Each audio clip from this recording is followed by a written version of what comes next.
Hey guys, welcome back to the channel. Today I just found out that my nudes were actually leaked on Reddit. Here, let's take a look. No, I'm just kidding.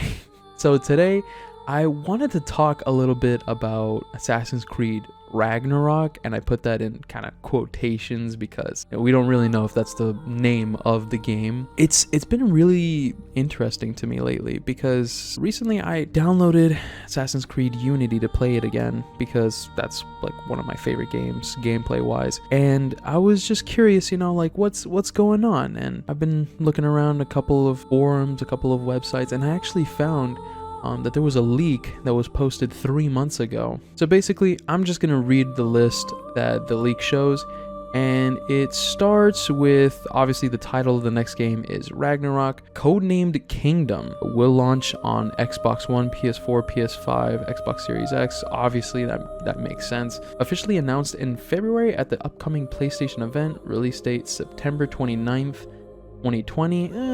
I don't know about all that. Up to 4-player drop-in, drop-out co-op. I was very interested in that because it kind of reminded me of Unity. I said, man, they're gonna try and go for co-op again. This is sick. This is amazing. This is what every Assassin's Creed fan really wants. So they got me there. Player can only play as a single character, Jorah, who can be chosen to be male or female. So they fucked up again by doing this choosing characters maneuver to have your own play style or what have you. It doesn't make sense in the lore or the animus, and it just, I don't know, I would prefer a singular character rather than a character that you choose who may or may not be the chosen actual character canonically. Jorah led a small band of 4 during their adventures, which is why other players can drop in and out for co-op.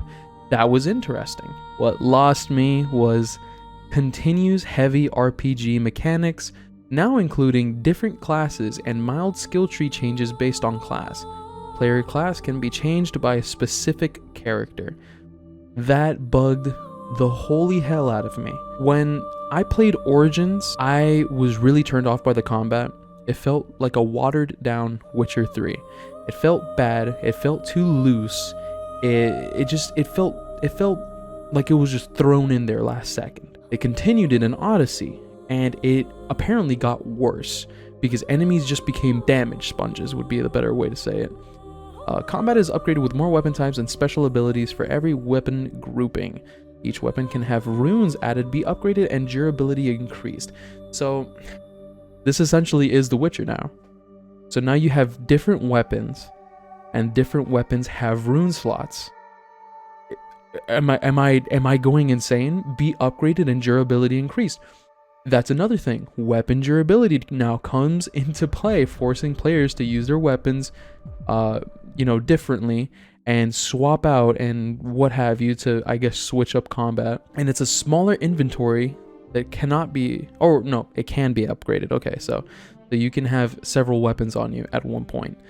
I don't like that. I don't like weapon durability. What is this? Like, at this point, it really is, they're trying to be Witcher 3, replacing Adrenaline with a Berserker mode, which also activates special runes like Fire, Frost, or Lightning damage. So now we're adding fucking, like, magical effects to this game? What is happening? This is not an Assassin's Creed game. Stop marketing this as an Assassin's Creed game and just call it fucking Ragnarok. You know what they're gonna do? They're gonna tack on a shitty tie-in the Assassin's Creed lore, and it's just gonna be so bad, and it's gonna leave people wanting so much. It's gonna be exactly like Odyssey and the Origins of the Hidden Blade. It's just so irritating that I just can't stand it. Sailing returns in less combat intensive and more focused on exploration and travel, including being able to navigate tight rivers and wetlands. That's understandable. If you're using it as a traversal thing, that's fine. I actually appreciate that. I take back what I just said. I'm not a big fan of ship combat. I think it was a nice thing for Black Flag. I think it should have stayed there. Stop trying to be like, hey, remember this? Parkour is upgraded with tree climbing and new animations. Fucking whoop-de-doo, the parkour sucks anyways. Like, a few new animations isn't really gonna do anything. The Hidden Blade is back and is far more customizable in terms of cosmetics, can be upgraded to kill in one stab. The entire series, it's been a one-hit KO, and that's, I feel, should be what it is always. Stealth is upgraded by having physical stealth skills such as hiding in mud, snow, crouching in bushes, hiding in bales of hay, etc. Players can now also hide in crowds of civilians if their outfit armor is appropriate, otherwise it can attract attention. So that's interesting. Back in past games, if you know, regardless of what armor you're wearing, you slip into a crowd and you could, you know, fade away. But that doesn't obviously make any sense if you're fully armored up and you look like you're about to wage a one-man war on the entire country. You know, and you're just chilling in a group of people with teachers on. It doesn't make any sense. So that's interesting. I like that. Players now have a reputation system based on quests completed for people and cities, the town officials, clothing worn, crimes committed, etc. Some quests and story missions can only be completed after reaching a certain reputation with kingdoms. That sounds so stupid for an Assassin's Creed game. I can understand how it would work, but that's just another limitation on a player's ability to go out and explore and do things right from the get-go.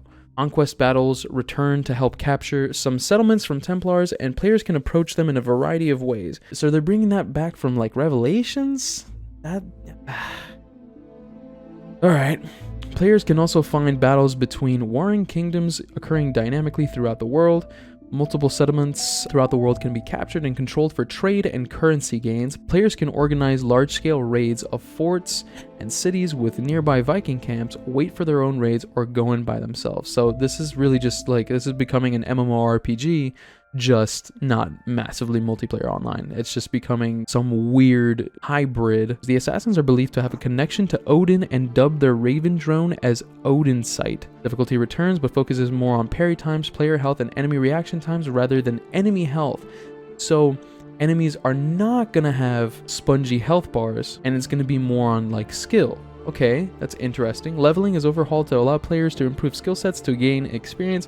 Like in Skyrim, as a result, level locking, regions, and content is gone. Oh, that would be fucking amazing. Some skills are unlocked by reaching a high enough skill set level. Some must be bought with skill points, and others are unlocked through game/story progression. That's good.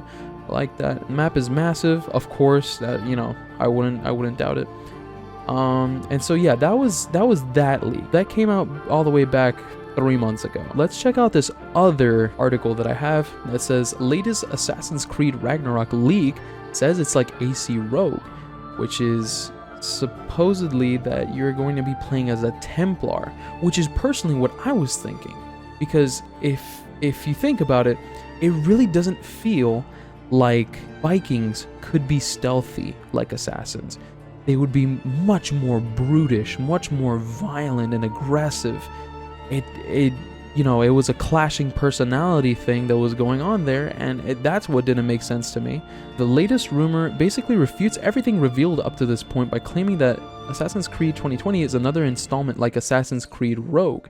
Players will take on the role of a proto-Templar wielding Viking swords, and the game is allegedly called Assassin's Creed Origins 2. It is said to explore the proper origin of the Templar Order, and the main symbol of the game and these proto-Templars is the Valknut, or the Vaknut. I'm not sure how to pronounce that. Finally, there will be no hidden blades, and all of this information comes way of a leaker who signs off as Baphomet. God damn, that's kind of scary. So, yeah, the leak that I've been reading off to you guys, supposedly that is all BS, and it's not gonna happen. And maybe this might not happen. Maybe this is BS. As always, take everything that's said here with a grain of salt. This is more of like a discussion. I would like you guys to tell me what you think in the comments below. I want to say that I'm excited, but it's like I said, I have not enjoyed the fact that Assassin's Creed has been going down this casual route, trying to be something that it's not, and really just becoming devoid of any lore whatsoever. It makes me a little sad to see how far down Assassin's Creed has fallen. And you know, I hope for the best, but I'm expecting the worst. Let me know what you guys think. I'll see you in the next video. Bye bye.